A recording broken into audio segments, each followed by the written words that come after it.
Welcome in, guys. It's Brad with College SportsCast. We are here to do another weekly episode of Wildcat Weekly. Got a bunch of big blue topics to talk about.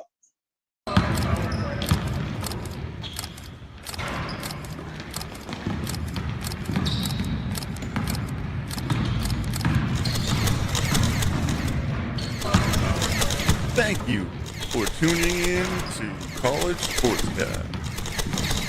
College SportsCast presents Wildcat Weekly. Welcome in, guys. It is Brad with College SportsCast. I've got John Hammonds on here with me tonight. What's up, Hammonds? What's up, man? So we are here to do, I want to say, like our 6th or 7th episode of Wildcat Weekly. I'm losing track. This is week 10 of college football, and basketball has started up. We have a big game to get to in the exhibition season for men's that happened on last Friday night. We're going to get to that. But before we do, I always start with our Facebook stuff. I've got a couple of things here to go through. If you are on Facebook with us, man, we greatly appreciate you. Facebook has been growing tremendously lately and doing a lot of cool stuff. So you can support us, help support us by sending stars, or you can subscribe for just 99 cents a month. And right now, I have a flash sale going on. The first 5 subscribers before November the 23rd gets it for half price. So you're getting a deal for 49 cents for the first month to subscribe. We have a brand new chat. I'm putting the show events in the chat. I'm putting a little bit of insider info. We have just a chat in there where we have a little bit of fun on game days. So check us out. The first 5 are 49 cents for the first month. All right. With that said, if you are on YouTube with us, man, we are trying to grow YouTube as well. We appreciate you on YouTube as well. We are up to pushing 730 subscribers on YouTube. So we're keep trying to push and get there. Like, share, comment, help us get there. We appreciate you on YouTube as well.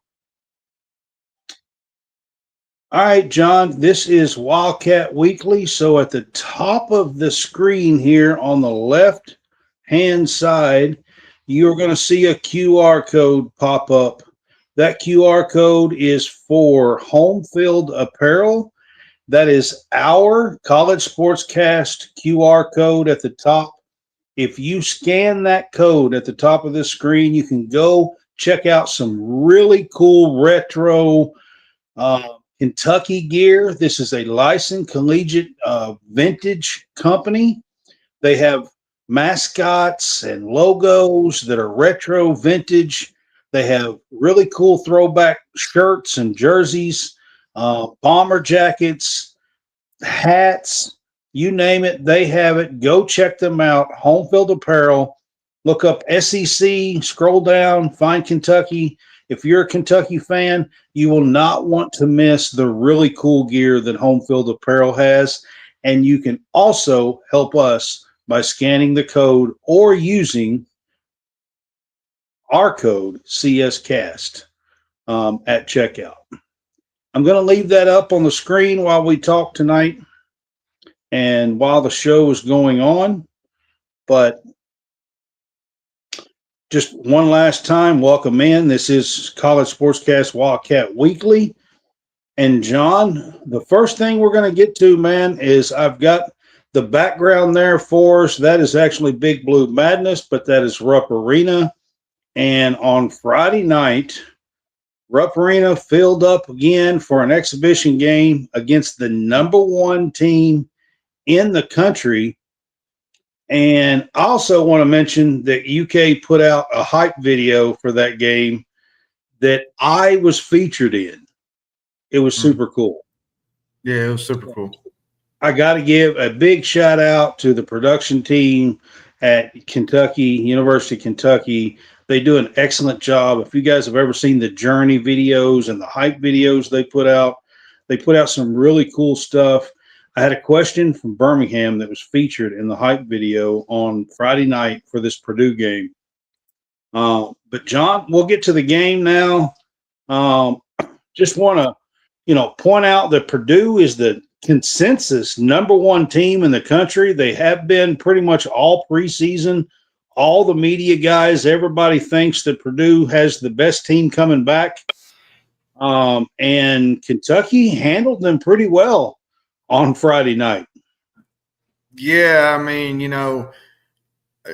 to me, I feel like if you watch that game Friday night, you had to come away thinking Kentucky might be better. They might be top 3 better. Now, could that be an overreaction? Maybe. I think it was 2 years ago, Purdue lost to Arkansas and ended up one probably the best teams in college basketball, while Arkansas did not make the tournament. So, I mean, basically you have to take some of these exhibition games with a grain of salt. But if you look at it team by team, Kentucky's defense is better, I think. Their defense on the perimeter, their length, their athleticism is so much better than a year ago. I just want to kind of say about Jasper Johnson real quick while we get into this. Jasper is playing, everybody thought, well, he didn't look great in some of these all-star games, some of these scrimmages in the summer. But I told people even in the summer, I said, this kid is probably going to be your best player coming off the bench, probably next to Denzel Aberdeen. It was just an impressive performance. Marino played good. He moves well for his size. He's kind of taking up the slack, him and Brandon, for Jaden Quaintance while he's getting a rehab on his ACL. I want to tell you something, Brad. With that said, John, so just a couple of things. So Jalen Lowe did not play in this game. He was out. And because of the shoulder that happened in the blue-white game. And then, of course, Jaden Quaintance is still out with his knee, and he did not play. And Otega Owe only played 17 minutes. He's not back full go either. He only played 17 minutes in this game. And Kentucky still handled this Purdue number one team pretty easily. I mean, they led anywhere from 8 to 12 just about all night long, it seemed like. I've said, I even said it Friday night. If this team goes to their bench and there's really not a big drop-off in points and not production, they're going to be impossible to beat this year, Brad, just with the talent level. 12 deep, 13 deep. I'm not so sure. I don't know. Everybody hates this word, but Calipari had it on his 15 team, the platoon. Does he throw a platoon out there? One team comes out first, the second team comes. Well, having said that, John, the other night in this game, there was 10 players that played 15 minutes plus. 10 players. And there was like 3 or 4 of them out with a couple of sickness. Reese Potter was out. I heard that Braylon Hawthorne was probably under the weather and sick as well. So, there was 3 or 4 players out. You're talking about platooning. They played 10 guys, 15 plus minutes. Yeah, and then you add in Mo Diabate, who is a specimen for a man. Beast on the boards. He can get rebounds. He can block shots. He can, get out on the perimeter and use his length to create havoc. Brad, I don't usually say these things this early in the year, but this team is absolutely legit. Wouldn't be shocked at some point in the regular season that Kentucky don't end up number one. This is probably the best team they've had probably since the 15 team. Let's be honest. Maybe defensively.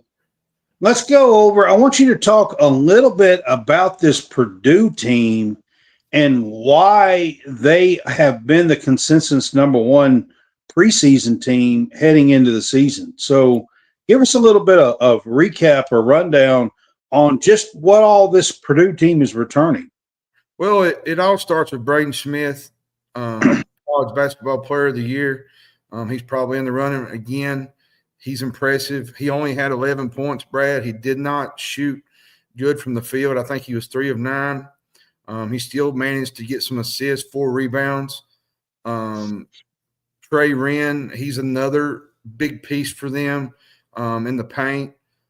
This Purdue team brought back, 2 or 3 guys off their team from last year, and that's pretty much why they're probably ranked number 1 coming in. Lawyers there as well. Fletcher Lawyers there. He's a really big piece for them. Yep. Matt Painter said something after the game that really kind of shocked me. He said, this game could have been a lot worse. Kentucky could have beat us a lot worse than what they did. And you know, you look at the tape, Kentucky just put it on. I mean, it wasn't even close, Brad. Like, now, to be fair, the first half they kind of stayed within 5-6 points, but till about 5 or 6 to go in the first half. Yes, and then Kentucky just kind of put it in overdrive and just kind of, knock the hammer down. So, they didn't get. I feel like they didn't get what they wanted with this exhibition. I think, but a lot of people's going to overreact. Me and you even said it. There's fans are going to overreact to an exhibition game, but you can't overreact to a game like this when you're trying to use different lineups, different sets, different, they're trying to figure out their benches. They're trying to figure out their starters. It's not going to look perfect, but at the same time, it's something to help you that will fuel you going into the season and help you figure out where you need to be. I mean, one thing I want to say to Matt Painter and the Purdue Boilermakers is, hats off to you guys for being the consensus number 1 team and coming into Rupp Arena in the exhibition season, coming on the road in a hostile environment like that. I know it's exhibition and it doesn't count, but I still think not a lot of number 1, top 2, top 3 teams would go on the road in the exhibition season. No, most teams would not even do this, Brad. Like we seen last night, Duke traveling to Tennessee. We've got Houston playing Mississippi State. Like, I love exhibition season. I think it helps with development, trying to figure out what your team is about. Starting into next week, which is the season opening week. Purdue, their transition defense, I felt like, did not play good with Kentucky. They tried to make an effort to improve rebound a little bit. But I think Kentucky's speed got to them just a little bit. They did, and their athleticism a little bit kind of disrupted them. What surprised me was Kentucky being on the boards 42-30. Like, that, to me, shows an extended effort that Kentucky might be a more physical team than they were a year ago, athletically. We looked at it last year, Brad, when they played Alabama. And Alabama was so much more athletic and more versatile than we was. And you look at this team, we look like that Alabama team from a year ago. More athletic, more I mean, in the middle. The other night against this Purdue team, but I think Purdue plays a little bit different style, in the Big Ten, and play a little different than what we do. So we'll see. But overall, down the road, with some more, elite athletic teams, Purdue is elite because of their experience. Yeah, Braden Smith's what rocks the cradle for them. I mean, Fletcher Lohr is going to have his games where he hits some shots. Trey Kaufman-Wren is going to be really good for them. And then they got the big guy that was like 7'2" or 7, whatever he is, back from injury last year. He's just getting back to any kind of form to be on the floor. But, I mean, to get him back and to get him into some flow is probably going to be big for the Boilermakers. It's going to be big for him. And the one thing that I took away from this game, Brad, and I've said it a couple of times, is the athleticism that Kentucky has brought to this roster. You know, the physicality with Mo Diabate, with Brandon Garrett. Brandon Garrison looks completely – he had a few plays where he screwed up, but, I mean, that's going to happen in an exhibition game. But to have him back, you know, bring in Mo Diabate, Jasper Johnson playing his game, which I think he can step in and kind of take over the role for Lowe until he comes back. And then I'm going to go ahead and switch it here while you're talking, because I did want to talk a little bit about Jasper Johnson and some of the others in this game. So go ahead. Yeah. Malachi Marino, I felt like he played really, really well. I mean, Denzel Aberdeen hit some shots. You know, you look at Cam Williams. Cam Williams was another one. I felt like he hit a couple threes. You know, Jaden Quantitz is going to be off the bench when he comes back. They're big, Brad. They're fast. They play a lot. They play better defense. Whew. This could be a special, special season for the Wildcats if everything comes to fruition and everything comes together. So one name that you did not mention, he was actually in the starting lineup, Trent Noah. Was in the starting lineup, had 10 big points in the starting lineup. Matter of fact, even though Kentucky won 78-65, Kentucky only had 3 players in double figures. Does that not tell you something? They only had 3 players. Jasper Johnson led the team with 15, and then Trent Noah had 10, and Jasper had 15. Isn't that what I said, or what I say? Yeah, I think you said 15. And then Malachi had 8. I think he had 4 rebounds. Malachi did. Somebody else had 10 besides Trent. Who was it? Owe? Maybe Owe, yeah. Might have been Owe that had 10. He didn't even play that many minutes. Like, he only played 17 minutes. That's all he played. You know what's really awesome about this game is Kentucky did this without 2 of their biggest stars. And Owe being limited as well. Yep. Denzel Aberdeen actually played the most minutes. I think he played 29. Yeah, everybody else on the team played 23 or less. He's going to play a lot this year, Brad. Everybody else played 23 minutes or less. Well, and I'll just say it, you know. Madeline says it was Owe. I was thinking that's who it was that had 10. Jasper Johnson does not look like a true freshman. No, he's playing really well. Johnson was tied for the leading scorer in the first time. He played well in the blue-white game as well, man. He's played really well. I'll tell you another thing. I wouldn't be shocked if Denzel Aberdeen is – he could probably slide into that point guard role when Jalen Lowe or Johnson gets in foul trouble. You know, you had the injuries last year, Brad. You lost Butler for many times of the year. They lost Herb Krissa for probably the whole year. They had to rely on Travis Perry and Colin Chandler. Well, that's another name we forgot, Colin Chandler. I felt like he had a nice dunk. So I think he just kept floating. He went down the lane, jumped, and he just kept floating. Yeah, and I think now you got Jalen Lowe out. Kentucky, you know, they need a backup point guard, and I think Johnson showed that. But Aberdeen, I feel like, is the next man to come up, and he's the starting guy. And I feel like he was comfortable with the ball in his hands. Like he didn't make a lot of mistakes. He hit some big shots. So Kentucky's got some options to go to with Lowe out. I'll tell you somebody that I've been impressed with. I was at the blue-white game, watched this one on TV the other night, and I'll tell you somebody I've been impressed with so far is Malachi Marino. Yeah, Malachi is going to be a lot better than I think most people was giving him, like in the summer. Yeah, Malachi is going to be a special player for the Cats. I noticed it when he played at Great Crossing. You know, he was dominating guys, and then I watched him in some of these, all-star games in the summer, and he was going toe-to-toe. Even Matt Painter. Did you hear what Matt Painter said about him? Seeing him in the summer circuit, when he was recruiting him, he was talking about how much better he's gotten. Yeah, he's a completely different player than he was 2 or 3 years ago.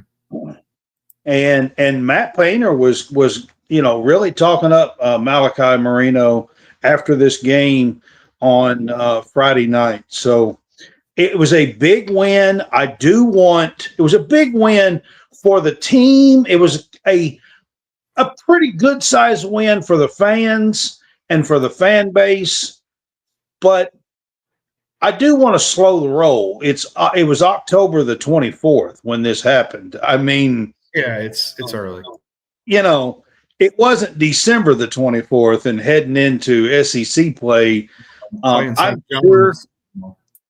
sure that Purdue will get a lot better. Yeah, a lot of these teams will, Brad. Like I said last night with Tennessee and Duke. Tennessee started really great. Then, Cam Boozer played really well, had 24 for Duke. I felt like Duke didn't play great early in the game, but they kind of picked it up late in the game and won the game. Like, you can't take nothing from these exhibition games. Like, Arkansas the other night, they whipped Cincinnati, but can Cincinnati improve from that? Yes. Like, it's just an exhibition game. Right. And it's October. It's not even November yet. So, all right, we're going to move on. We're going to go to the next game, John.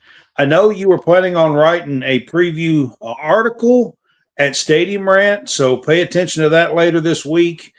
This game is Thursday night for a preview here of the Georgetown game coming to Rupp as well. Mm-hmm. And John, what did you learn about this Georgetown team? Ed Cooley's he's former coach at Providence. Kentucky actually played him in the first round. I think, 22, 23. I think that's when it was. I can't remember. Yeah, it was Calipari's last win in the NCAA tournament. They bring back Malik Mack. He's really good. He transferred from Harvard. He was really good in his freshman year. He was the leading scorer for Georgetown. He's a really good point guard for them. They actually got Langston Love out of the portal from Baylor. He did not have a great year last year, Brad. The year before, he actually had a better year than he did. He went from 48% shooting to 33% shooting in 2 years. This is kind of like a bounce back spot for Langston Love. I feel like he's in a nice spot. They lost quite a bit. Baylor did. Rob Wright went to BYU, which was a big loss for them. Yeah. Then they added KJ Lewis, the forward from Arizona. He was really good for Arizona a year ago. He's a really good defender. They bring back Caleb Williams. He started, I think, 14 games as a freshman. He's really, really good. So Georgetown's got a decent team. I wouldn't say they're great, but I feel like they're going to be a lot better than they was a year ago. I mean, this is Ed Cooley's second year? It is. I feel like getting Mac his third year. I feel like getting Mac back was a big piece of that puzzle. They needed to get Malik Mack back. Do what now? Did you say it's his third year? It's his Georgetown? Third season, yes. Okay. Yes. All right. I was thinking second. All right. I mean, it's his third year. I think they're in a better spot than they were a few years ago. That's not saying a whole lot. I don't know a ton about this team, but I do not expect to see them at the top 3 or 4 positions in the Big East. Do you? No, not really. No, I feel like they'll win more games, but they're still in kind of a, I say a rebuild mode type. He's still trying to get everything together and bring stability to that Georgetown program that's really went downhill since John Thompson. Yeah, I mean, could they be in the middle of the pack in the Big East this year? Somewhere in that 6 to 8 range, or somewhere, maybe. Or some 6, 7, 8, somewhere around there in the Big East, maybe. But I don't think they'll be at the very bottom. But I also don't think they'll be in the top 3 or 4 either. So, what do you expect to see? I don't. What do you expect to see Thursday night? I mean, what do you think we're going to see? Some different lineups? Do you think we're going to beat this team by 20 plus? What do you think we'll see Thursday night? I think we'll see about the same that we saw against Purdue. I think he'll mix it up. Pope's got an opportunity here to mix up his offenses and mix up his lineups. I think this is a great time to do that, and I feel like that's what he's probably going to do. He might not even, he started Noah last week. He might start Jasper this week. I mean, who knows what Pope will do? He's got a little bit of freedom to kind of mix and match some of these guys because they're really talented. They're deep, got a lot of depth. It's hard to predict what Pope will do, but I feel like this is a win. I mean, I wouldn't say it would be bad if we lost this game, but it's a game that you need to win and kind of finish the preseason strong in this exhibition and get ready for Nicholls State next week. Yeah, and I do not expect Jalen Lowe to be playing in this game, nor Jaden Quaintance, either one. And a matter of fact, I was telling John earlier, Jaden Quaintance has not really even been ramping up to try to get into shape and everything. So I kind of don't expect Jaden Quaintance to play for another 2 or 3 weeks, at least. Like, I think they're going to give the kid at least 2 weeks of full go in practice to get in some kind of shape coming off of a knee injury. I just fully expect that to be the case. So I do not expect to see Jaden Quaintance for at least a couple of 2 or 3 weeks. I know the fan base is saying November the 11th for the Louisville game. That's 2 weeks away. I'm just not sure that I think that he will play in that game.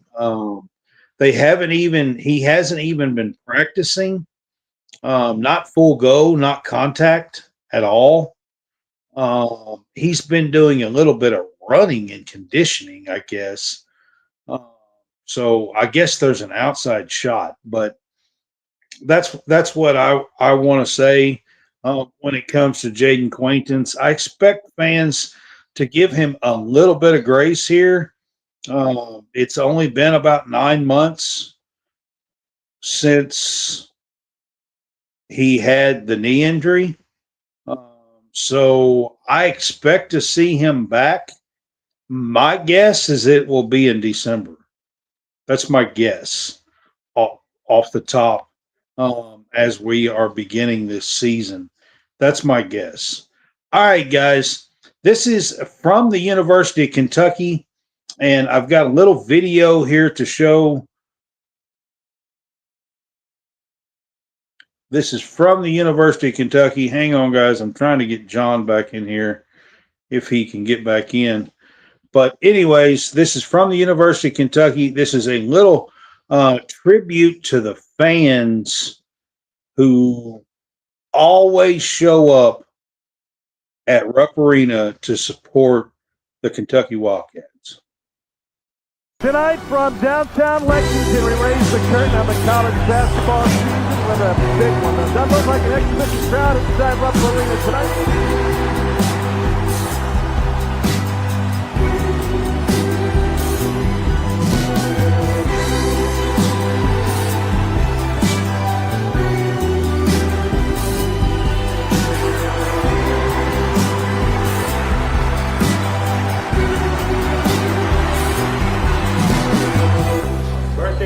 Birthday, Doug.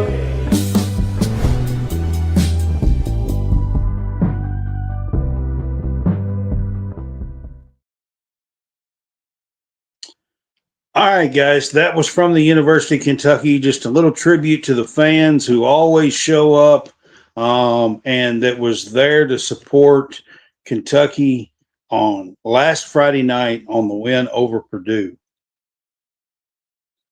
All right, Hammonds must be having a video problem, so maybe he'll get it figured out.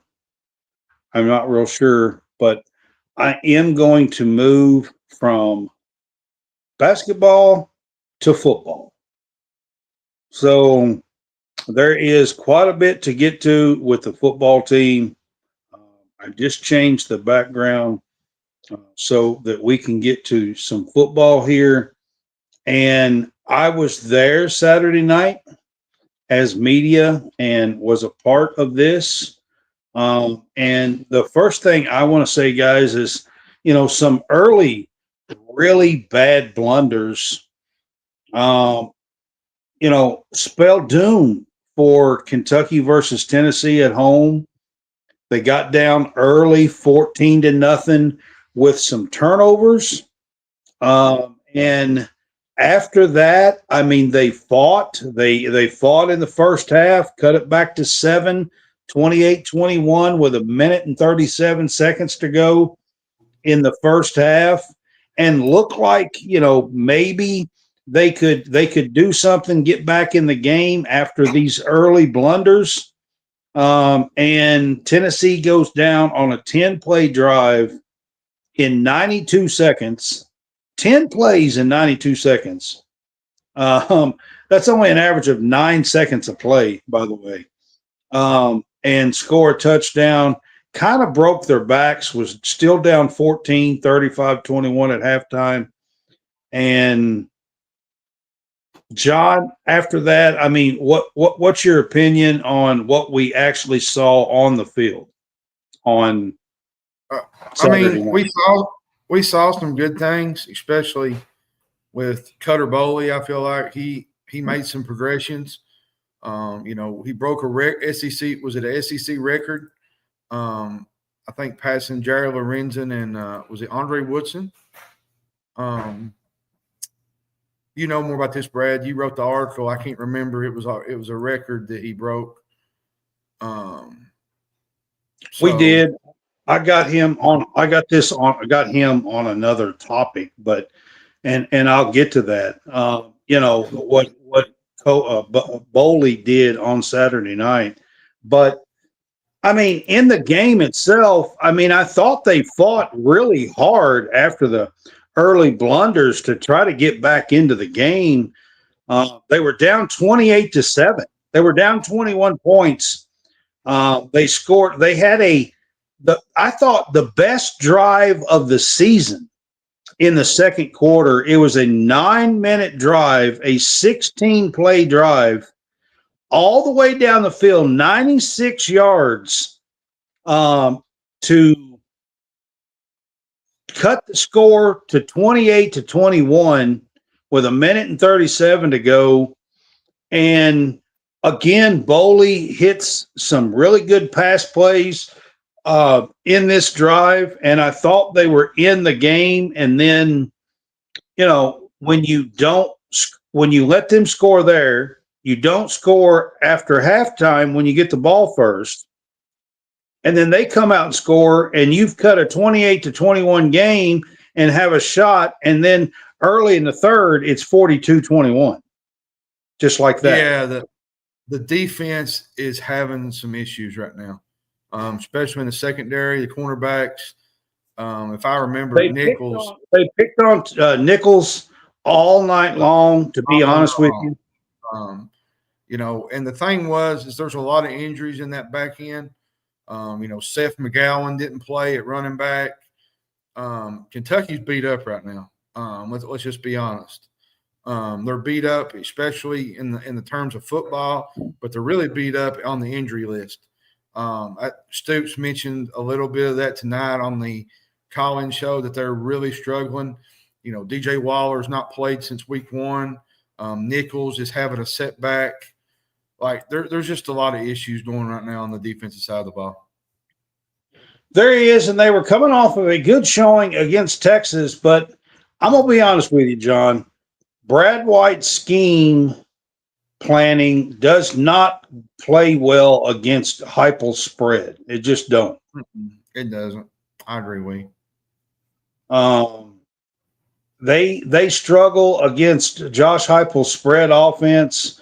They have the last few years. And this one's a tough one. I was there. I think everybody knows how I feel about Tennessee that watches our show. So, I mean, this was a tough one.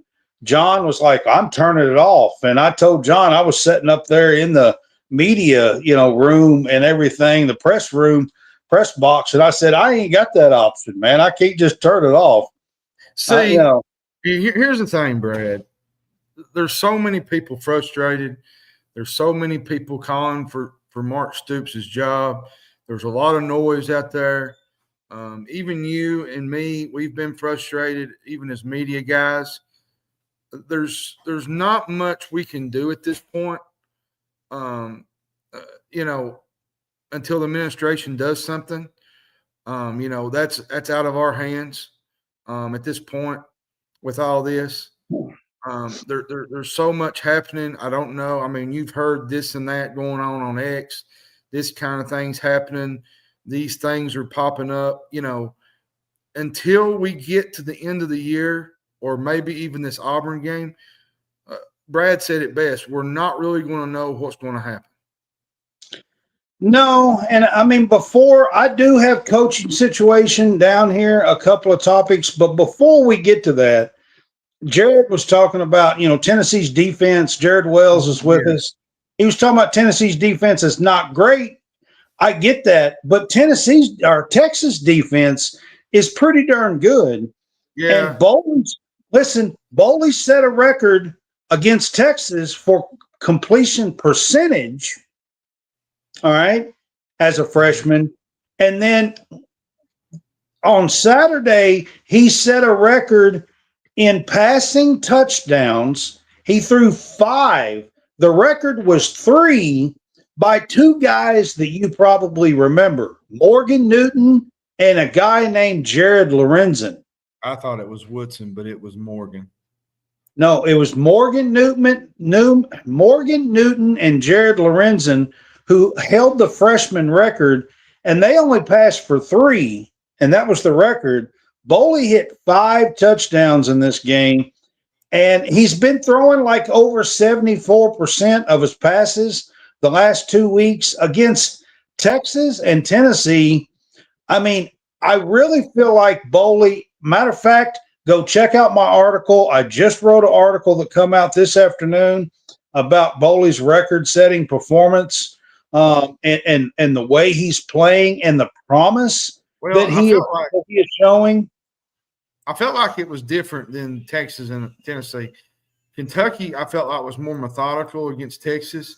Now, in the Tennessee game, he created some explosive plays. They did. They threw the ball down the field. They did. It's been 3 years, Brad, since Kentucky's had 2 explosive passing touchdowns beyond 56 yards. Yeah, that's hard to believe.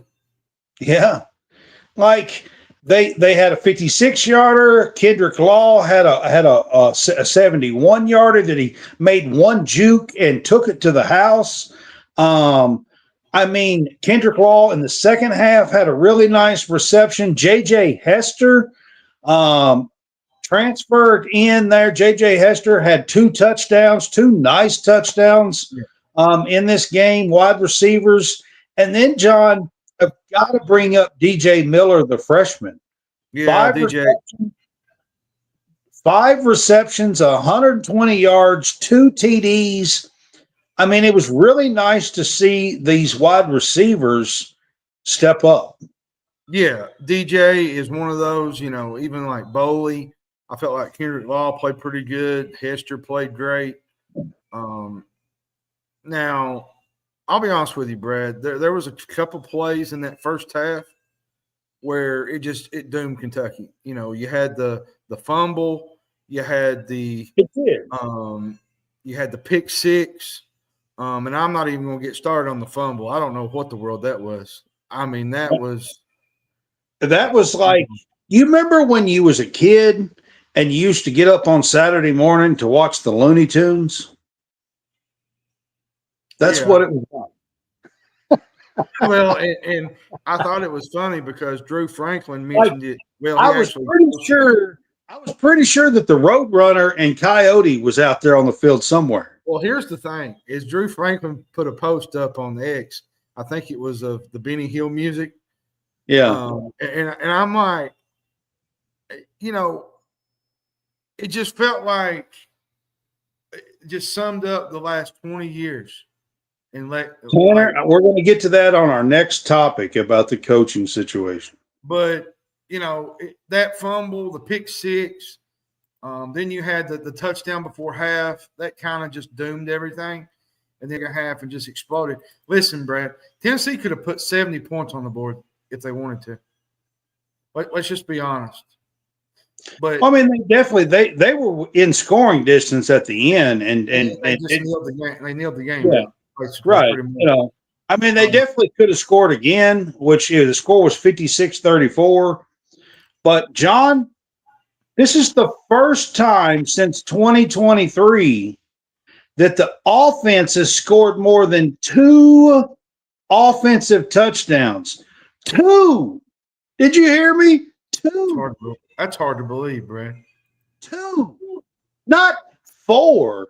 2 offensive touchdowns. That's just hard to believe. So Bush Hamden had been here for 12 games last year, and this was his 7th game here. 19 games, and out of the 19 games, 13 of them were against Power 4 conference. He's never scored more than 2 offensive touchdowns. It's hard to believe, Brad. I mean, in the mess that the offense has been in this year. And I'll say this, they're going up against Auburn this week, which is probably another defense like Texas. On the road at Jordan Hare. It's going to be a night game. It's going to be a tough game. How they respond to that, I don't know. Their defense is kind of like Texas. They like to pressure the quarterback. They like to get in your face. They're probably in the top and stopping the run. I'll say this: if McGowan's not playing Saturday, it's going to be very, very tough to win this football game. All right. Before we move on to from the Tennessee game, I've got a couple of quick clips here of Cutter Boley talking in the press conference after the game. So here's a couple of quick clips. There last week, getting some reps, getting some catches, and this week he's starting to play really free, and I'm super proud of that guy. How much encouragement are you drawing? You're a redshirt freshman. Patterson's a redshirt freshman. The Millers are true freshmen. How much encouragement is that? Yeah, no, there's a lot. We got a lot of good young talent on this team, all over the place, defense, offense, everything. But no, I think these guys are really encouraged, especially the young guys. And then here is the second one. Yeah, everything's getting more comfortable with experience, like every game. Just getting better, but it's a lot of Coach Hamden, the guys in the locker room, the receivers, the running backs, the O-line, everybody kind of buying into what we want to be offensively and what our identity is. But yeah, we just got to put it all together. They're kind of different. Just a couple of quick clips there of Cutter Boley talking about how he's getting more comfortable in the offense and talking about DJ Miller and some of the young kids fresh stepping up. I'll talk about the Auburn game here in a minute, Jared, when we get ready to preview the Auburn game at the end of this. I'll give a little bit of my thoughts on that.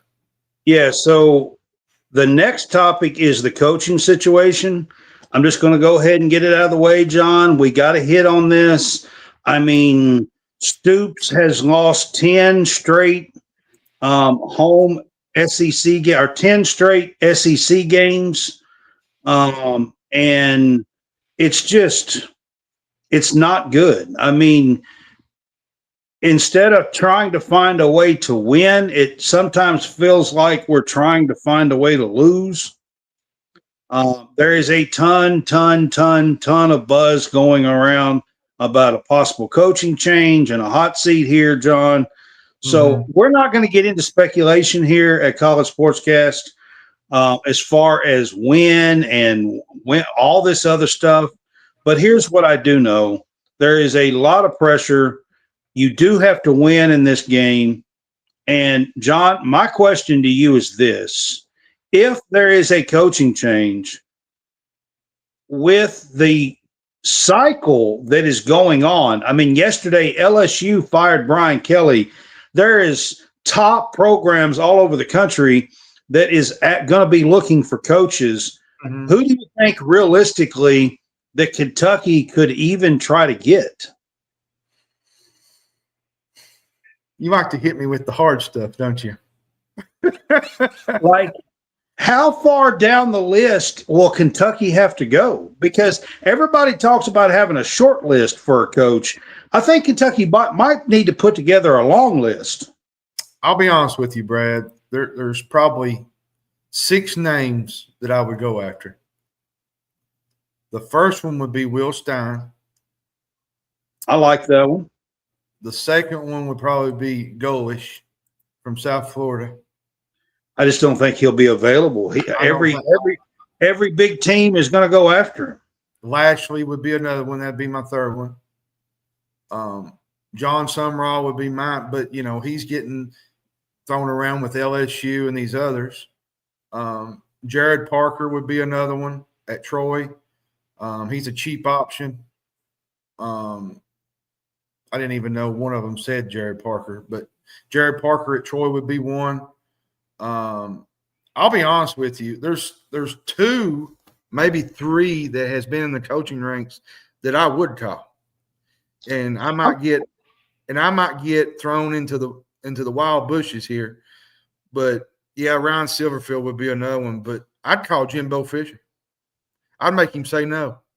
I'd call Jim. Actually, right now, Brian Kelly is on my list. I would call Brian Kelly. He's probably going to tell us no and laugh and get a heck of a lot better job. But he's on my list. I would definitely give him a call. Jimbo Fisher, I would give a call. I'll tell you somebody else that I have not heard that I would call. Okay? Sonny Dykes at TCU. I'm telling you, he's somebody that I would give a call. I actually kind of like him better than I do Rhett Lashley.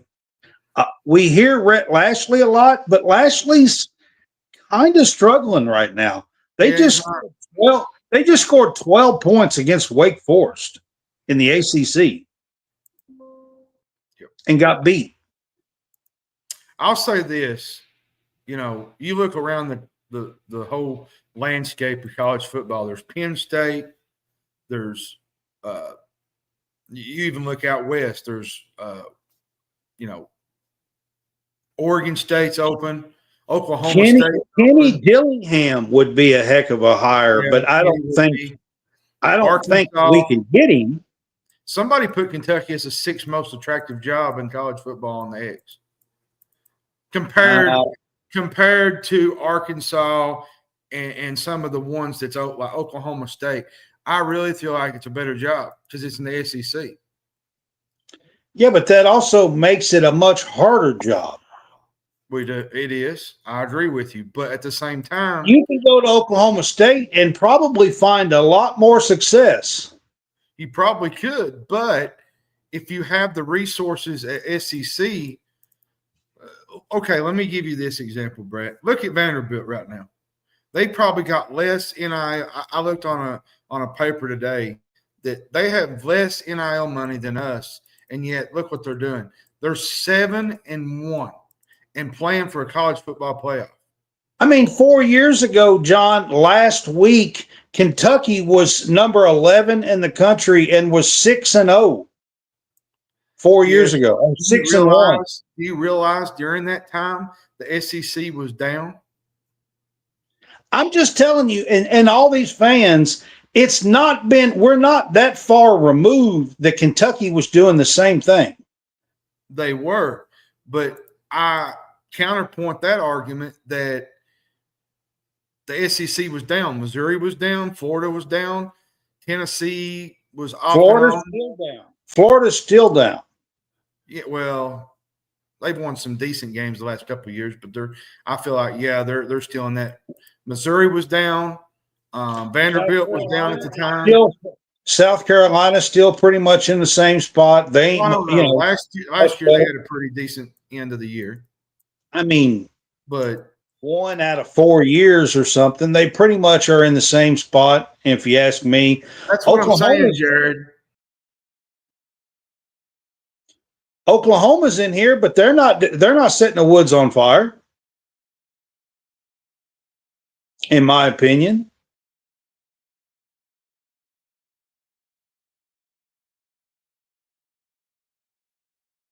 So apparently I lost John again. Let me look here at some of these. Dan Mullen would be a great one, Jared. I've been saying Dan Mullen for a long time. I would definitely give Dan Mullen a call. Here's my deal on the coaching situation, okay? And I'm going to wrap this up by saying this. Sonny did coach at UK, Tanner. He was on staff under Hal Mumme. He started his coaching career here at Kentucky, Sonny Dykes did. He was a grad assistant under Hal Mumme and Mike Leach here at Kentucky. He actually started his coaching career right here in Lexington. That is one reason why I would give Sonny Dykes a call. But I'm gonna end this coaching stuff by saying this. Here's the deal, in my opinion. Like, you got Cutter Boley, you've got DJ Miller, you've got Quisenberry, you've got you've got Jason Patterson, who's a redshirt freshman, you got Willie Rodriguez, who's a redshirt freshman, I believe. You've got a good young core of offensive talent on this team. In my humble opinion, to keep all these guys here and to have a good core to build around, you have to go out and get an offensive guy that can put a lot of points on the board. That's exactly what I was going to say. An offensive-minded coach, you got to have a guy that – if you want Cutter Boley to stay in Lexington, you absolutely have to go out and get an offensive guy that knows how to throw the ball around and put points on the board. Let me say this, and we'll move on, Brad. I know everybody's seen it. Matt Jones put out today that there's a 90% chance that there'll be a change at the end of the year, right, Brad? That's what I love he put out time. It'd be fantastic. So there's a lot of noise with that. With Matt Jones, I don't know some others that have made some predictions. I don't know. We won't know until probably at the end of the Auburn game, maybe even Florida. But I'm going to say this to kind of add to what Brad was saying. You got to score at least 30 points, 28, something of that nature. If you can figure out the offensive side of the ball, you can worry about the defense later. They can always hire a good defensive coordinator. Yes, I'm telling you, you got to put the ball in the end zone. You can't always score a bunch of points without a great offensive mind. Here's the thing, Tanner, I'll say about Sumrall. Sumrall is a defensive coach. Yep. But to be fair, though, his Tulane team has some good offenses. They've had some good offenses. They have some decent offenses in the AAC.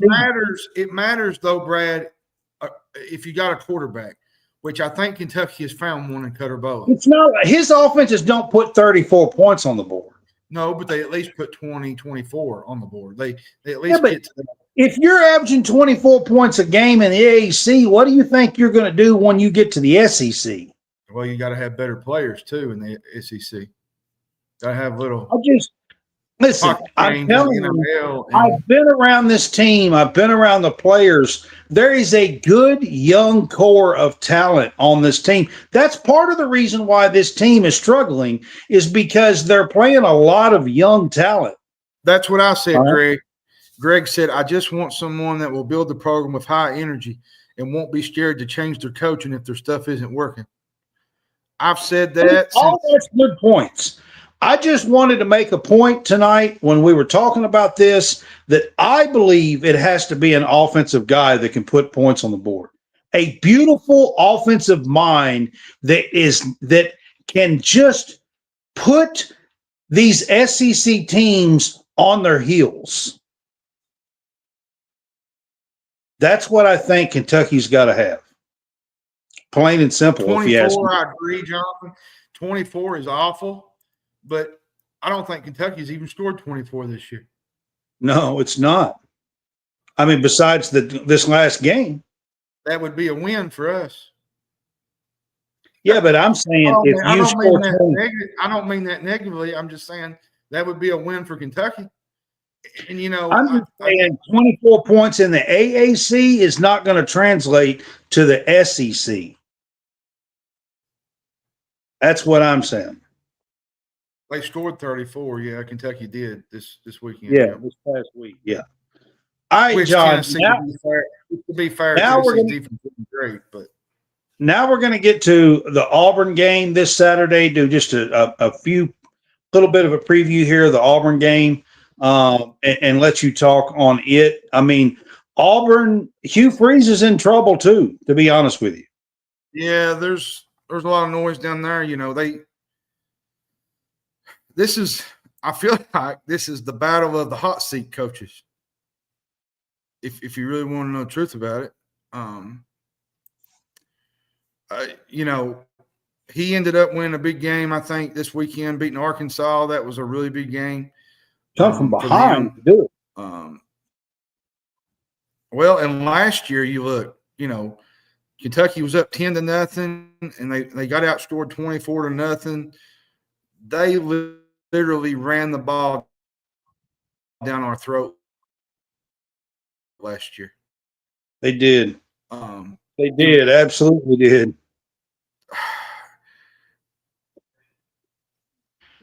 If we beat them Saturday, Brad. This is a tough game.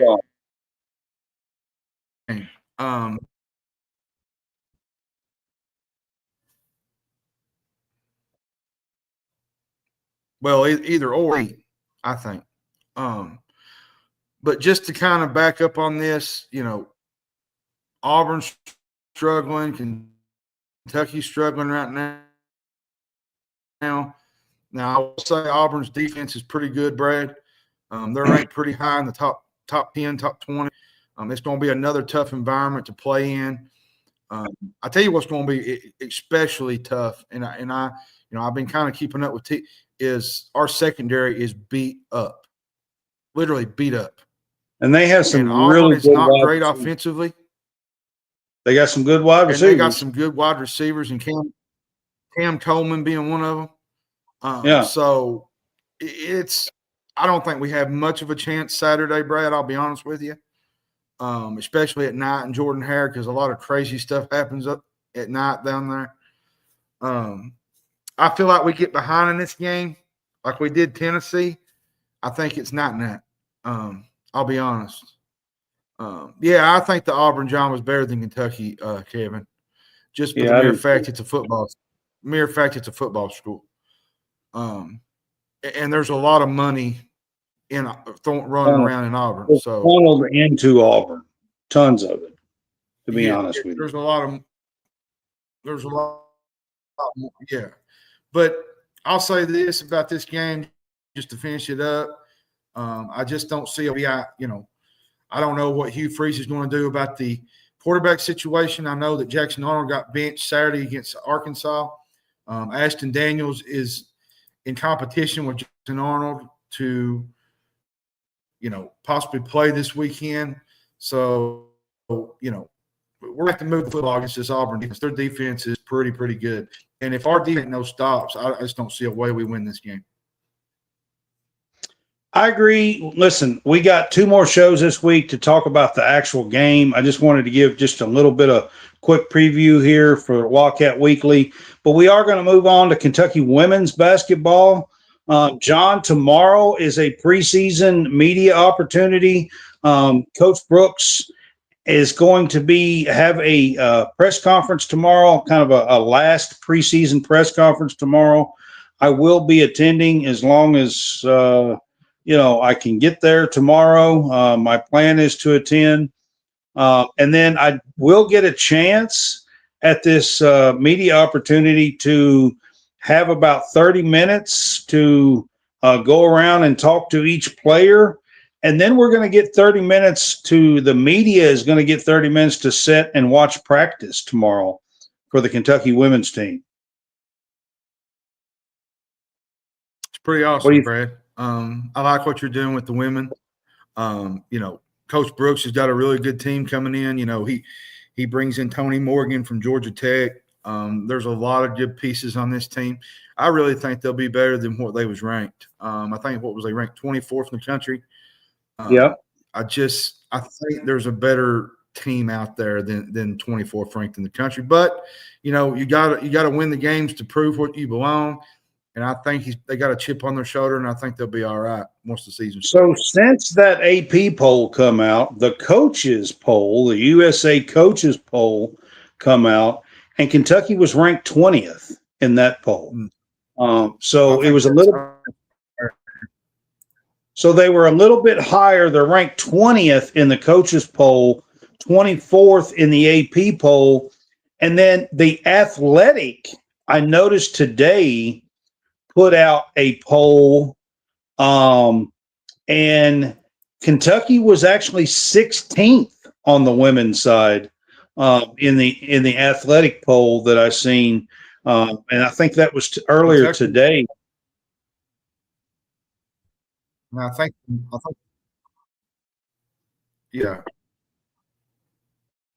Yeah, I think that was earlier today. I think they were ranked 16th in the Athletic poll. The media, the Athletic. So this Kentucky team is expected to be a really good team and challenge for at least a top 4 spot in the SEC tournament. And most of the time, the top 4 spots. I am. Why do I do this at the end of every show? It seems like. Yeah, you're. Huh. I don't understand why it seems to do that at the end of every show. Makes no sense. All right, I'm going to try to play a video. I've got one more video of the girls. This is at practice. 7 days they're playing a game. Shoot the lights out.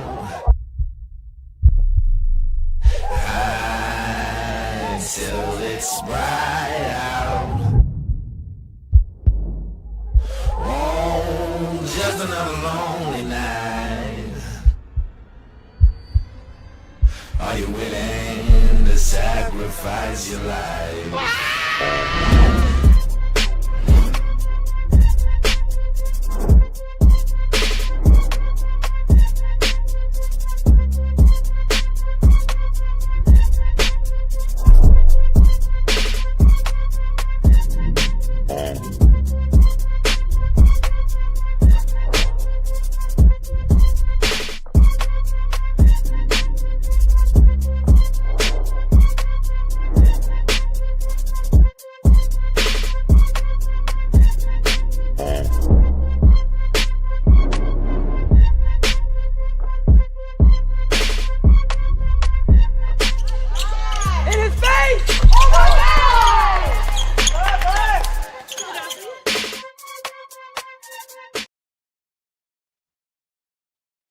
By the way, that was freshman Caitlin Carroll splashing the 3 in your face at the end of it.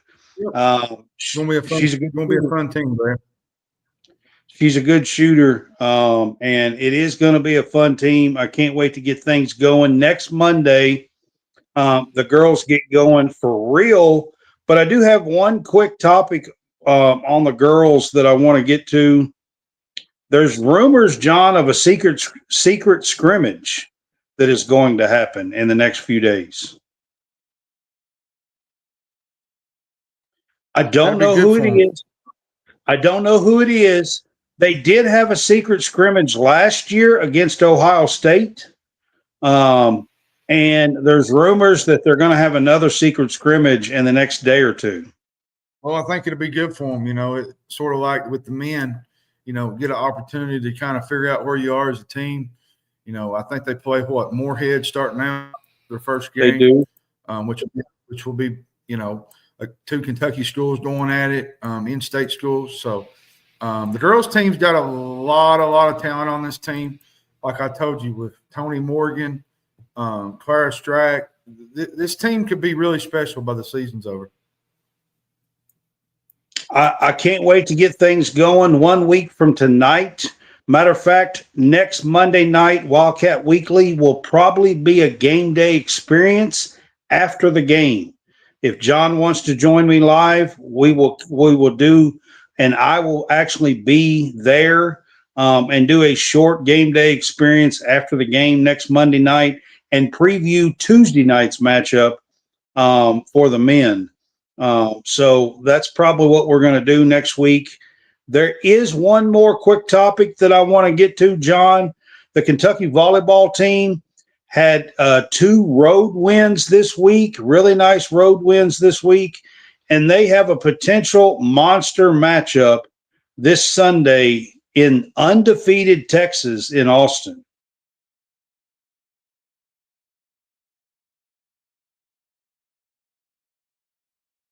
Yeah, it's exciting times right now. They beat Alabama. They swept Alabama actually 3-0. They did. It was their 13th consecutive victory. They went to 16-2. This is a crazy stat that I'm going to throw at you. It was September 10th against Pittsburgh. Yep. John, that's they're 20. They've won 27 of their last 32 sets. And there's nobody in the country playing better than Cassie O'Brien. Cassie O'Brien is playing at an elite level right now. Brooklyn DeLay's playing good. Eva Hudson's playing good. This whole team is just really, really good. And, if you get a chance, get out there and go and watch the girls play. They play Texas this Sunday. So let's get after it and let's watch the volleyball. So they play on Friday night in Memorial Coliseum. They play Vanderbilt, who is back playing volleyball for the first time in like 40, 50 years. It's a game they should dominate, should win. It'd be a fun night to go to Memorial and see these volleyball girls. This game will set up the game before Texas on Sunday. Now, Texas plays Texas A&M, who is a top 10 team, before we meet. They are still undefeated right now, number 2 in the country. Kentucky's number 3, 16-2. And the winner of this likely has the upper hand in the SEC championship. They do. And another thing I kind of wanted to add to it was they're racking up a lot of accolades during the week. Cassie O'Brien was named SEC Conference Overall Player of the Week. Freshman. SEC Setter of the Week. Yep. And the outside hitter, Brooklyn DeLay, was named SEC Offensive Player of the Week. O'Brien has some record books. She had a 50 assist performance in a 3-set match at Alabama, breaking the school record for most assists by a single player in a 3-set match. And the last time somebody did that with those numbers was Madison Lilly in 2018. That's pretty impressive what the volleyball team has been doing. It is. Go out and support them. They are number 3 in the country, have a legit shot at a national title. This is a rematch. The last time these two teams played, talking about Texas and Kentucky, was the 2020 national title game, and Kentucky got the best of them. and won the national title for Coach Skinner. That was the last time these two teams played. This is an SEC game. This is for them. First time they've matched up in the SEC. And by the way, I just got vetted for my Georgetown article. It will be out tomorrow morning at 9:00 a.m. So check out the preview. I've got a Cutter Boley article out. I've also got a women's basketball article on Kenny Brooks recruiting.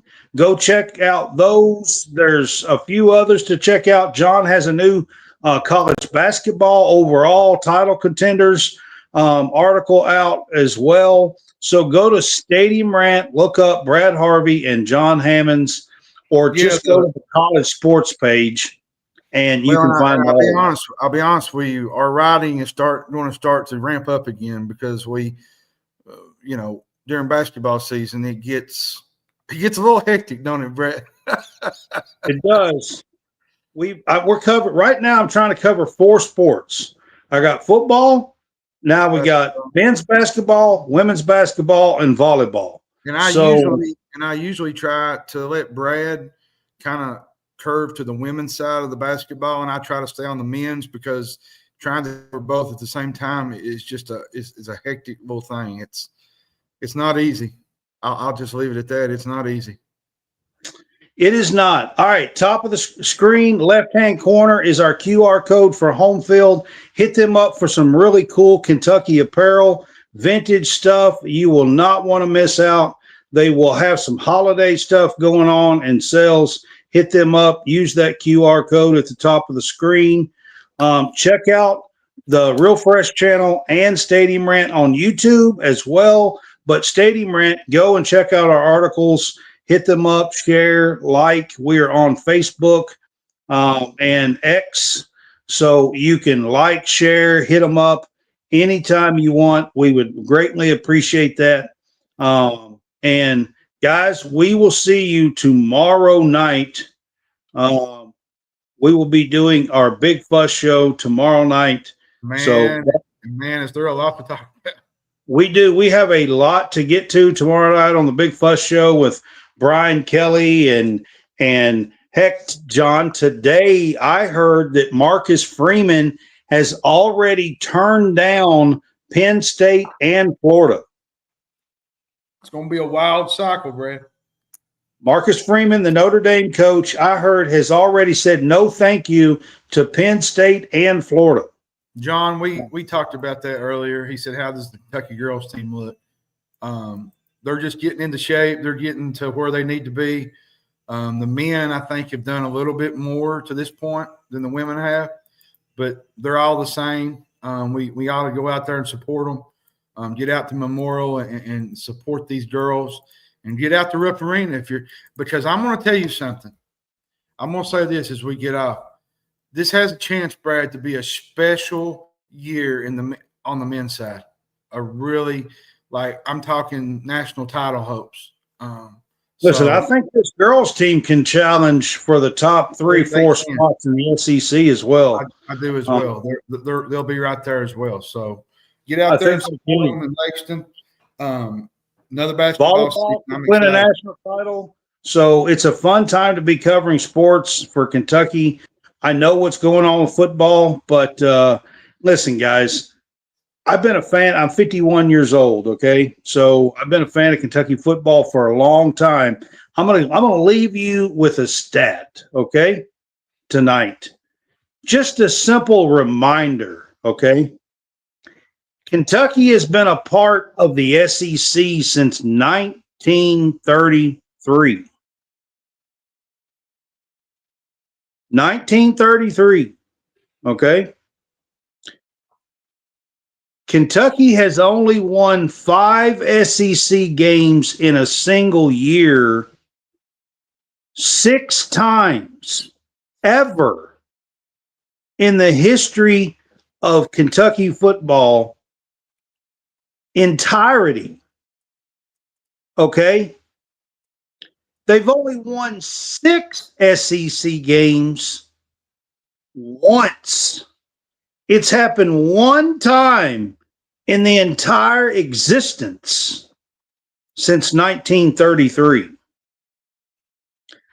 I bring this up because we're fixing to go to 9 SEC games in the future. If we're going to get to 10 wins, there's no other way around it. You have to win at least, 7 SEC games? Yeah, and then you got to maybe split the bad games like the Okay, Ohio. wait a second. Kentucky has never, they've only won 6 one time in nearly 90-some years. Oh, by the way, Coach Mark Stoops has 2 of those 6 5-win SEC seasons. Just so y'all remember. Just want to throw that in there. I'll leave you with that. I think that's 2 really good points to leave you with here tonight. This has been College Sportscast Wildcat Weekly. We do these shows on Monday nights. We will see you tomorrow night for the Big Fuss Show, and we have a lot to get to tomorrow night. Y'all have a good night, and we will see you tomorrow. Have a good one.